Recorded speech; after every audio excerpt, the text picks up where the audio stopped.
Caluire a également engagé des travaux d'agrandissement d'une salle d'opération afin d'intégrer le nouveau robot Da-Vinci. Nous accueillons pour en parler aujourd'hui Eddy Lu, directeur technique de l'infirmerie protestante. Bonjour Eddy. Bonjour. Et Renaud Alardin, architecte, responsable de l'agence R2A. Bonjour Renaud. Bonjour. L'agence d'architecture R2A qui évolue principalement dans le secteur hospitalier et plus particulièrement sur son aspect technique comme les blocs opératoires ou les installations ambulatoires. Elle intervient également dans la conception de maisons de retraite ou encore de foyers d'accueil médicalisés. Alors on va se tourner tout d'abord vers Eddy. Pouvez-vous nous présenter votre établissement, l'infirmerie protestante de Caluire? Oui, bien sûr. Alors, l'infirmerie protestante est une clinique médico-chirurgicale qui a été créée en 1844.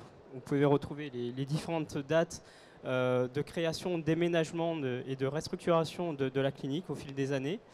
Elle est composée de 170 praticiens et de 600 collaborateurs. La capacité de la clinique est de 220 lits. Répartis sur différentes spécialités en chirurgie lourde et médicale. Donc, au fil des années, l'infirmerie protestante n'a eu cesse d'être un acteur majeur de la santé dans la région lyonnaise et aussi de conforter la qualité de prise en charge de ses patients. Sur la prochaine slide. Donc, au niveau de la composition... Comment est composé le plateau technique de l'IP? Donc, au niveau de la composition, donc on va commencer sur le plateau lourd. Au niveau du deuxième étage, donc il est réparti en 3 services. Donc le service de réanimation est composé de 14 box. Répartis en réanimation lourde et en soins intensifs post-opératoires. Un deuxième service est composé on pratique de la chirurgie, de la cardiologie interventionnelle et rythmologie. Et le troisième plateau est le bloc opératoire qui est composé de 10 blocs répartis sur différentes spécialités. Donc au fil des années, on a pu constater, vous pouvez constater que les volumes sont assez importants au niveau des salles, ce qui nous a permis d'intégrer des technologies innovantes, comme dernièrement l'intégration d'une salle robotique avec avec une acquisition du dernier robot d'Invinci sur sa version XI. Et puis dernièrement, sur les dernières années, l'intégration d'une salle dite hybride, avec une particularité du fait qu'elle soit modulaire et ce qui nous permet d'avoir une évolution au fil des années sur les nouvelles pratiques chirurgicales. Au niveau du premier étage, une restructuration a été entreprise il y a l'année dernière sur la création, l'agrandissement, je veux dire, de notre service ambulatoire, une offre qui a été revue sur l'hospitalisation à courte durée, sur les examens d'exploration urologique et endoscopie, une augmentation d'activité qui nous a permis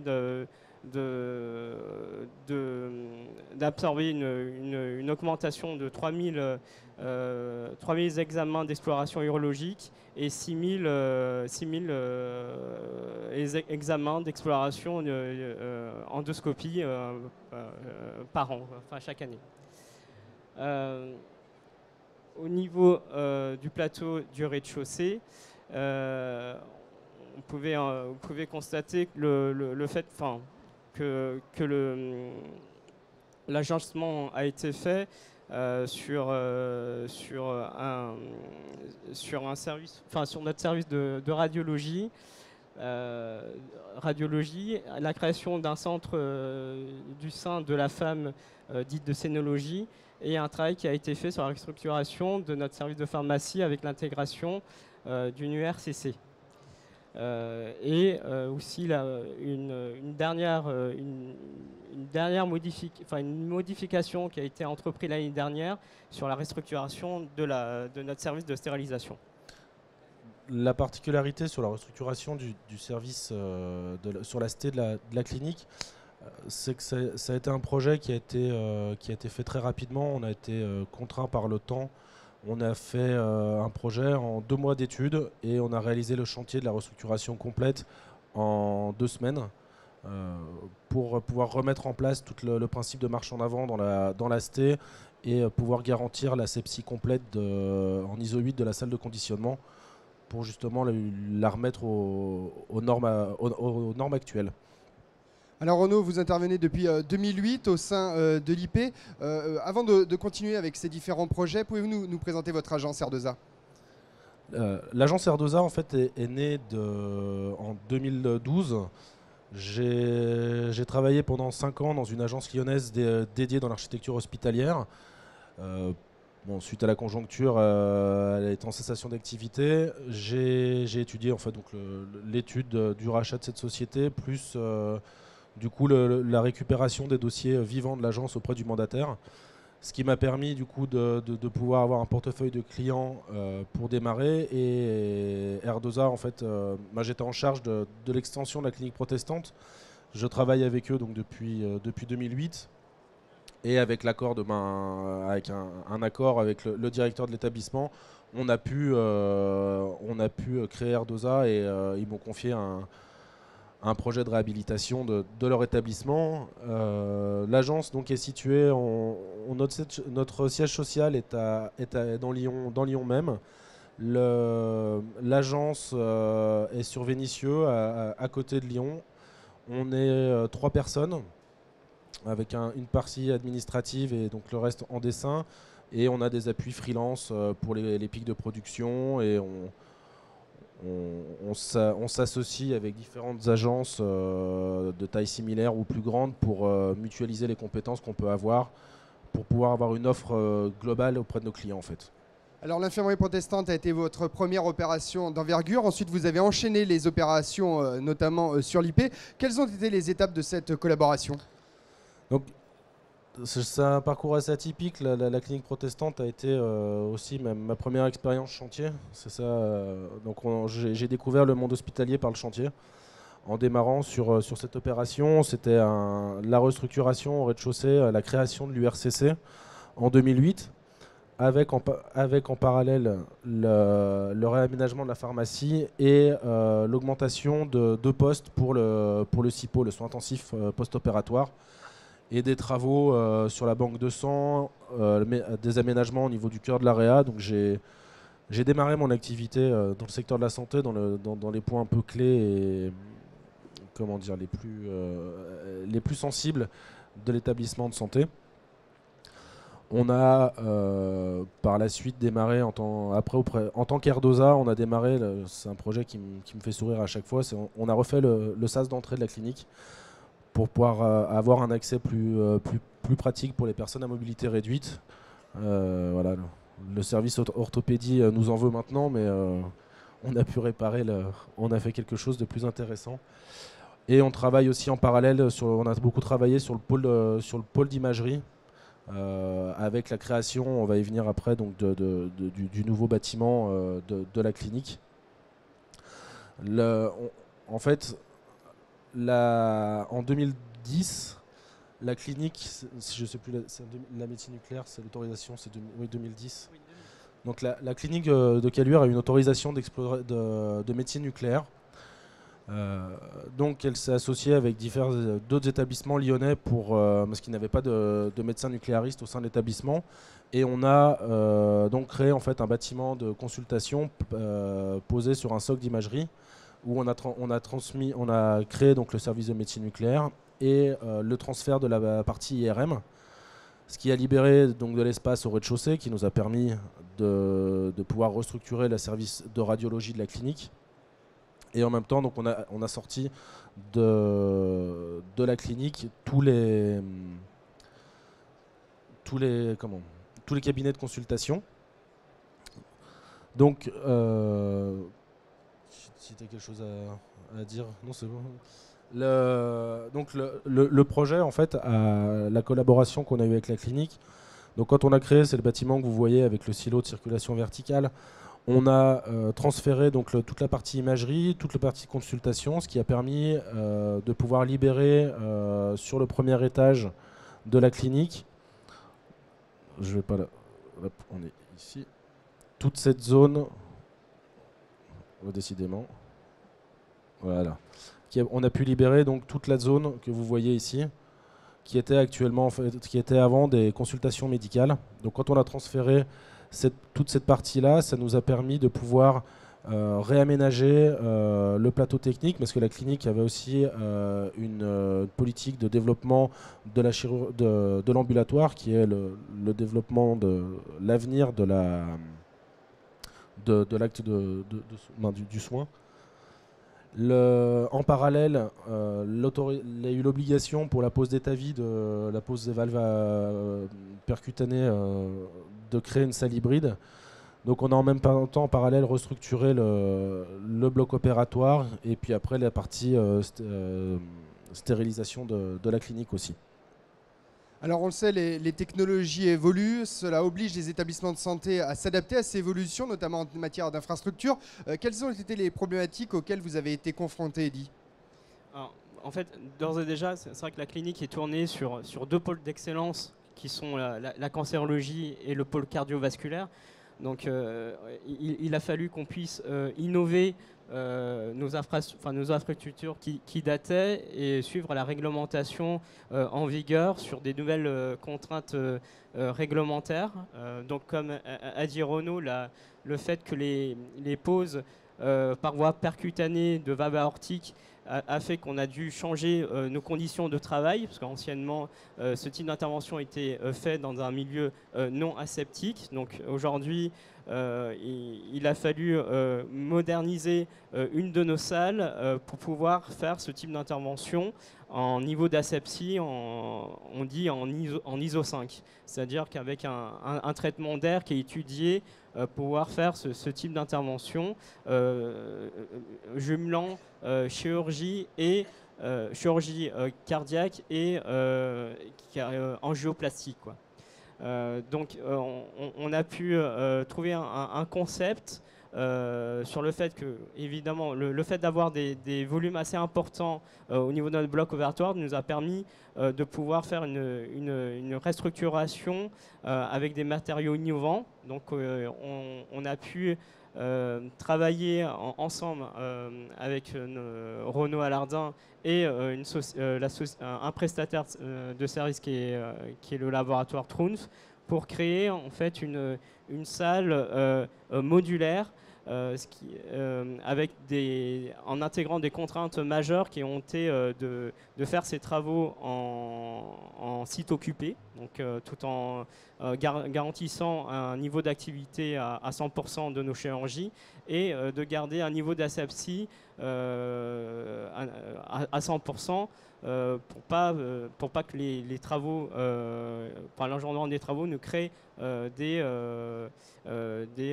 contaminations en termes de poussière et de dégagement de poussière sur les zones dites occupées. Au niveau des technologies, cette salle a été créée au préalable avec des réunions auprès des chirurgiens et des cardiologues. On a voulu que cette salle soit polyvalente sur différentes disciplines, comme en l'occurrence la base et la coronarographie.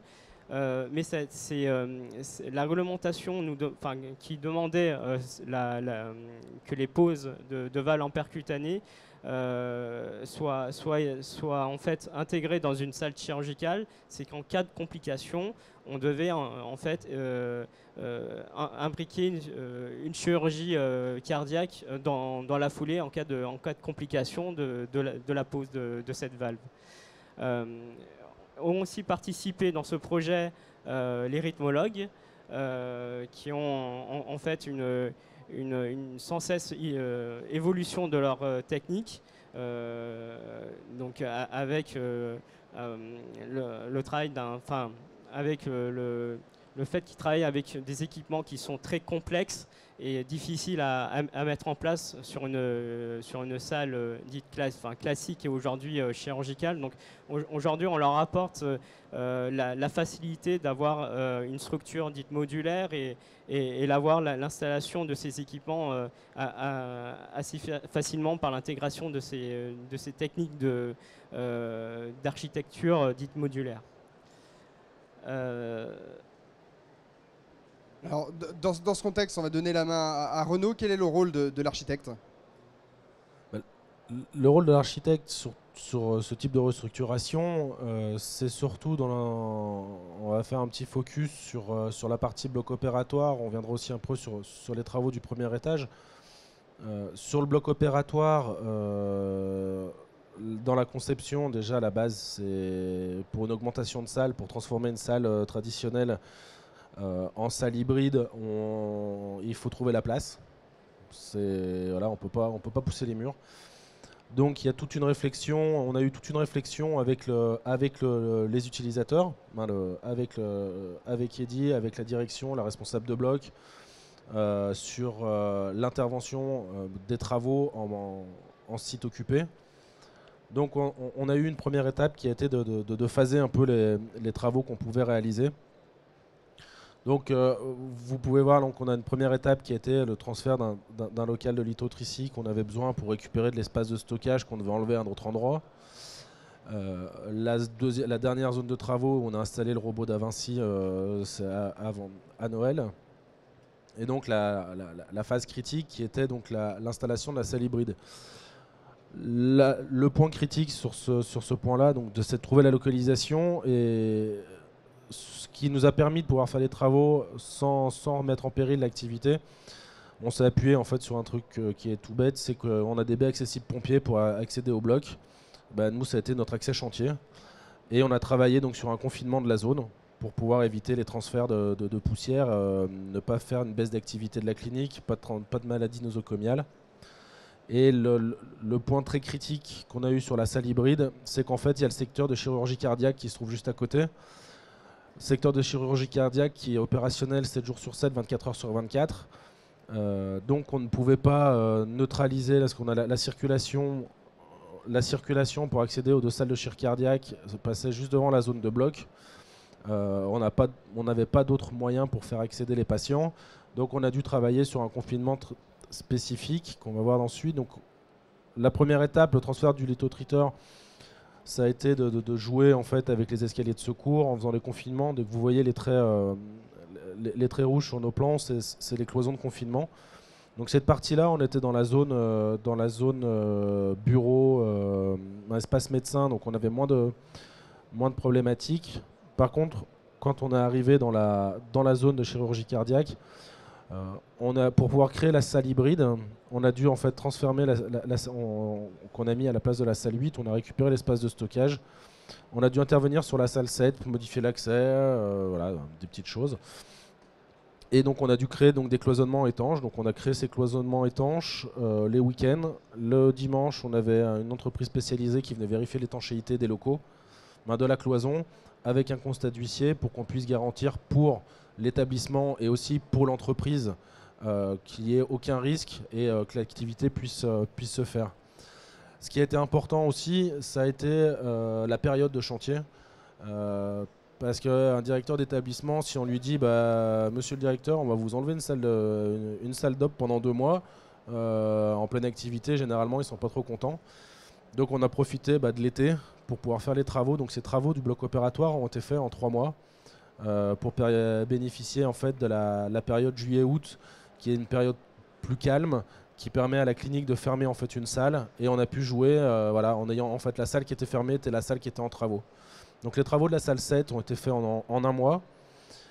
Les travaux de la salle 8, qui étaient dans une structuration plus importante, là ils ont duré 2 mois. Donc on peut voir toujours l'accès pompier, le cloisonnement, la partie verte, la partie en activité, et on a toujours l'accès disponible pour aller au secteur cardio pour qu'il n'y ait pas de soucis sur la réalisation. La deuxième étape importante qu'on a eue de chantier à la clinique protestante a été en fait sur la restructuration du plateau ambulatoire. Donc ce que vous voyez en vert, la grande partie verte, c'est l'ancien plateau ambulatoire qui est en activité. Donc pareil, là c'est un chantier qui a duré 12 mois. Donc le directeur nous a dit c'est pareil, on investit mais on ne veut pas de baisse d'activité pendant les travaux. Donc on a fait ça sur des opérations tiroirs en utilisant donc, ce que vous voyez en gris qui était la base vie pour l'entreprise. Ce qui est en vert vers la galerie de liaison en fait étaient des locaux qu'on a utilisés provisoirement pour les transferts. Et donc notre rôle a été de pouvoir, suite en fait à des réunions permanentes avec les utilisateurs, les services techniques, les services informatiques, toutes les personnes clés du service pour mettre en place ce phasage. Donc on a eu des réunions un peu tumultueuses avec les chefs de service parce qu'ils ne comprenaient pas pourquoi on fermait le leur et puis pas les autres, les problématiques qu'on a habituellement. Et on a réussi à aboutir sur un phasage qui a été une réussite au final parce que le projet s'est bien passé. Donc on peut voir sur celle-là de diapositive qu'une fois qu'on a fait le curage, on attaque la zone chantier. La zone verte reste toujours en activité. Je ne vous ai pas sorti tout le PowerPoint du phasage parce qu'il y a une quinzaine de slides. Et après, donc, voilà, là, les premières étapes ont été les plus simples parce qu'on intervenait sur des zones qui étaient libérées pour le transfert des plateaux techniques, des consultations dans le nouveau bâtiment. Par contre, là, on commence à cette partie de cette phase-là, c'est là où on voit où on commence à marier un peu les activités. Donc, ce qui est en bleu foncé, c'est le nouveau service de chimio et d'HTP qu'on a réalisé, qui a été donc mis en service. Ce qui est en bleu ciel, c'est les anciens services qu'on transfère parce qu'on devait restructurer. Et on a travaillé en parallèle et puis ainsi de suite après donc sur la partie du bas ici où on a pu créer les chambres au dernier moment. Et le point clé a été de travailler en fait sur cette zone ici parce que vous avez les 2 salles d'endoscopie qui sont là.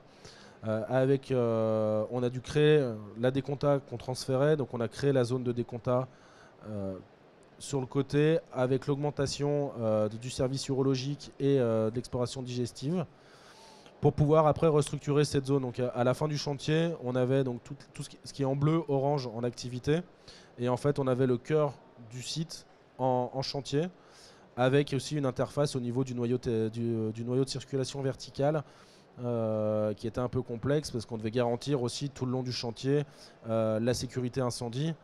Donc l'avantage sur un hôpital de jour, c'est que comme porte son nom, c'est un hôpital de jour, on n'a pas d'hébergement, donc on a des souplesses pour les confinements chantiers, ce qui n'aurait pas été le cas, ce qui n'était pas le cas au bloc opératoire ou en service réa ou des choses qui sont un peu plus techniques sur cette partie-là. Donc notre rôle, c'est de pouvoir apporter une réponse précise à une problématique du client.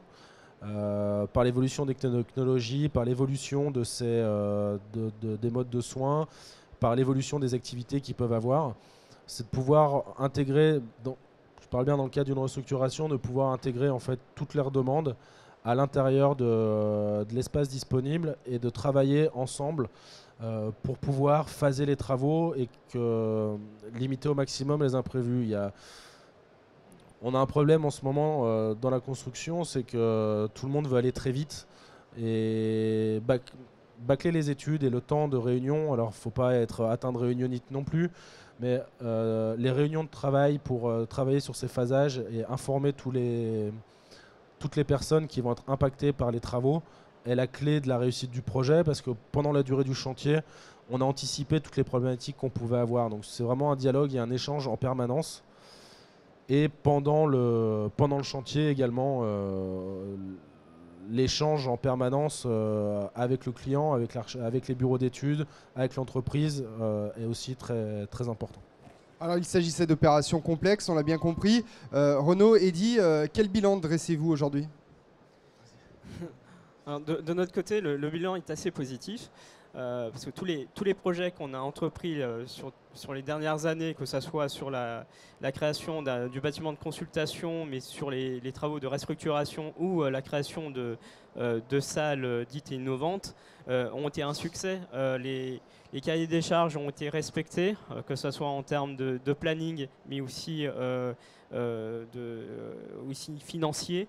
Donc la collaboration a été bénéfique parce que l'œil de Renaud a été, du fait qu'il a un regard extérieur et qu'il est au courant de toute la réglementation qui est liée aux infrastructures qui datent aujourd'hui, ont été très importantes sur le succès et la réalisation de ces projets sur ces dernières années, quoi.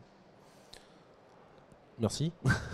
Le bilan que je peux en tirer, je vais pas dire la même chose qui est dit, mais c'est vrai que pour moi, c'était une réussite aussi parce qu'on a réussi à satisfaire les utilisateurs.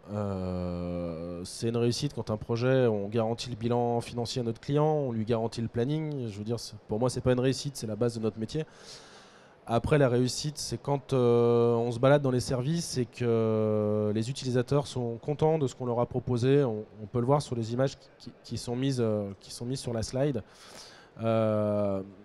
L'image du haut, bon, elle était vide, je la prends pas en activité parce que c'est le service de chimiothérapie. On a réussi en fait en travaillant avec les utilisateurs. Le projet a évolué en fait tout au long du chantier. On a fait des modifications parce que les cloisons se montaient. La problématique qu'il y a, c'est que les utilisateurs, les chefs de service ont du mal à voir dans l'espace. Nous, en tant qu'architectes, quand on nous présente un plan, on arrive à imaginer le volume directement. Les utilisateurs, moins. Donc on a beaucoup d'échanges pendant la phase chantier. Et cette zone de chimiothérapie, les patients, quand ils sont à ce moment-là, quand ils sont là-bas, c'est que c'est jamais bien agréable. Et on a réussi à leur apporter un espace beaucoup plus lumineux. On a réussi à faire un espace qui semble ouvert en jouant par des percements complémentaires au niveau des cloisons séparatives. Et on a créé en fait la partie qui est au fond, c'est la partie on va dire des gens qui font leur chimio assis. Et on a mis après des zones un peu plus d'isolement parce qu'il y a des patients qui ont des chimios plus lourdes ou qui supportent mal la chimiothérapie ou qui sont allongés pour pouvoir être un peu isolés sans les mettre non plus dans des box pour les parquer. C'est vraiment les laisser en fait voilà, dans un espace ouvert pour les soigner. On a la slide du bas qui est l'accueil où le personnel de l'accueil avant avait un petit bureau dans un coin. La clinique évoluant sans cesse, restructurant là, leur espace, ils ont été délocalisés. Et là, on a pu leur apporter un espace de travail qui est important. Ils peuvent accueillir les patients dans une salle d'attente qui est de dimension correcte. Ils peuvent travailler avec les patients pour les admissions, pour toute la partie administrative, sans avoir une ribambelle de patients derrière qui sont en train d'attendre à épier. On garantit la confidentialité et surtout, bah voilà, ils ont un espace de travail qui est beaucoup plus important. On retrouve après dans l'exploration fonctionnelle urologique, pareil, donc là c'est plutôt les urologues qui sont assez satisfaits d'avoir leur espace dédié pour pouvoir travailler, pour pratiquer les actes, toute l'endoscopie urologique qu'ils ont besoin de faire. On a après la photo de la stérilisation. On a eu une grosse problématique pour pouvoir requalifier la salle, lui garantir son classement ISO 8. Il fallait que la salle soit étanche et on avait une grosse problématique. Bon, les plafonds, c'est super facile à faire, on n'a pas trop de soucis. Les vitres, on n'a pas de soucis. Par contre, on avait 2 gros autoclaves. La clinique n'avait pas prévu de les changer. Je sais pas pourquoi. Et résultat des courses, on a dû trouver une solution en fait pour pouvoir rendre en fait l'autoclave étanche, avec garantir aussi sa maintenance. Donc en fait, on a réfléchi, on a fait une baie vitrée. Ça paraît tout bête. Et voilà, on a fait une baie vitrée avec des modules en fait qui permettent de pouvoir accéder aux 2 autoclaves sans problème. On peut rentrer les chariots sans souci. Et après, quand on doit accéder au niveau de la partie maintenance, c'est pareil, on peut tout ranger de l'autre côté. Et voilà, les utilisateurs, j'ai pas eu de retour comme quoi la maintenance de l'autoclave posait problème maintenant pour le prestataire. Et puis la salle hybride, ouais, c'est une réussite. Là, c'est les utilisateurs aussi qui en ont. C'est une réussite, mais il y a quand même un défaut, c'est qu'elle est un peu petite. Quand j'ai assisté à une pause de TAVI, justement, pour voir la salle en fonctionnement, et c'est vrai que quand on voit tout le monde en train de bosser autour de cette salle, Je comprends que le président de CME, lors de la première réunion, m'a dit moi je veux une salle de 70 mètres carrés. En résultat des courses, on lui a fait une salle de 48 ou 40, non, 42. On n'a pas pu, parce qu'on a eu un problème structurel qui nous a empêché de faire plus. Mais voilà, c'est un peu c'est le petit bémol qu'on peut avoir. Où en cas de ta vie, avec l'arceau en route, le personnel, voilà, la salle est vite chargée, mais voilà, elle arrive à être fonctionnelle. Après, les chirurgiens, ils voudraient toujours des grandes salles, ils voudraient toujours un peu tout, mais voilà, on n'arrive pas à satisfaire toutes ces demandes. Alors grâce à ces opérations, R2A a acquis une solide expérience dans le milieu du plateau technique. Quelles sont les perspectives d'évolution pour l'agence? Les perspectives d'évolution, c'est de conforter notre savoir-faire et notre compétence dans le domaine du médico-technique, dans le médico-technique lourd. Voilà, donc c'est pour ça que j'ai ressorti la slide de la salle hybride. On a fait une opération un peu similaire à Grenoble, au CHU. Actuellement, dans le cas de développement, on a des fois des opérations atypiques qui est en stand-by pour l'instant, mais qui m'a bien amusé aussi à faire. On a travaillé pour réaliser un bateau hôpital. Donc, avec les contraintes de pouvoir intervenir en autonomie pendant 3 semaines en mer, créer des salles aux contraintes françaises. C'est un client étranger qui nous a sollicité pour faire ça, pour pouvoir réaliser justement de la chirurgie d'urgence, mais sous les normes françaises. Donc là, la petite slide présente un peu le pont principal où on a créé les 2 salles d'op, la salle de réveil, des petites chambres, des petits box d'urgence. Et après, tout est défini après à l'intérieur du bateau, avec des containers de production d'oxygène isolés, des choses comme ça. Et aussi, l'autre partie de développement de l'agence se passe aussi dans des parties en fait, de conseil hospitalier. Je travaille sur la clinique Saint-Hilaire à Rouen, où je leur apporte mon conseil sur la restructuration du bloc opératoire. Donc Rouen n'étant pas juste à côté de Lyon, c'est un peu compliqué d'être présent tous les jours. Donc en fait là je me suis associé avec l'architecte qui s'occupe de l'extension de la clinique Saint-Hilaire, et on travaille ensemble justement pour mutualiser nos compétences et voilà, pouvoir faire avancer la chose. Dernière question, et nous en finissons avec cette conférence aujourd'hui. Quelle est votre vision de l'hôpital de demain ? Je dirais que l'hôpital de demain sera connecté. Pour moi, l'avenir de l'hôpital se fait avec justement toute cette partie en fait, avec la technologie. En fait, on peut le voir. Je me rappelle l'année dernière, je sais plus, je crois que c'était chez TLV, des systèmes Wackerman, des systèmes pour les appels malades, pour la gestion des. En fait, les patients, moi j'imagine la chose, les patients rentrent, ils ont un bracelet électronique et ils se baladent dans la clinique et ils ont accès suivant à tout ce qu'ils veulent, on les suit, on sait où ils sont, ça sécurise. On l'a dans quand on a des services Alzheimer, bon c'est pas dans l'hôpital, c'est plutôt dans l'EHPAD, mais c'est pareil aussi, la connectivité en fait permet de pouvoir soigner le patient, pour mon avis mieux, on a son historique. Il y a la partie aussi qui permet aussi de rendre les soins plus performants. On le voit avec la salle hybride. On arrive à faire des actes, poser une valve aortique. Avant, c'était limite une opération, on ouvrait le thorax. Maintenant, il y a juste des petits trous, c'est beaucoup moins invasif. Les patients, du coup, s'en remettent mieux.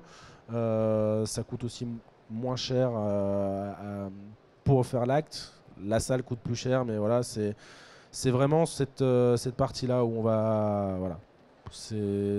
Moi, je dirais que l'hôpital demain sera connecté. Voilà.